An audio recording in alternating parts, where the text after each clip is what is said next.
আজ আমরা শুনব কুসুম কুমারী দাস রচিত সুন্দর একটি কবিতা আদর্শ ছেলে।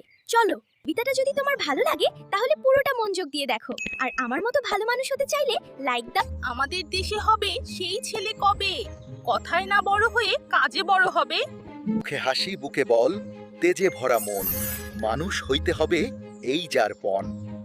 বিপদ আসিলে কাছে হও আগুয়ান, নাই কি শরীরে তব রক্ত মাংস প্রাণ।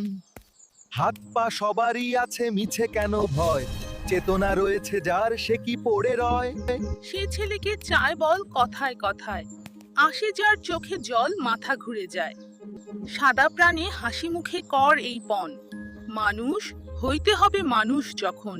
কৃষকের শিশু কিংবা রাজার কুমার, সবারই রয়েছে কাজ এ বিশ্ব মাঝার। মাতে প্রাণে খাট সবে শক্তিকর দান, তোমরা মানুষ হলে দেশের কল্যাণ।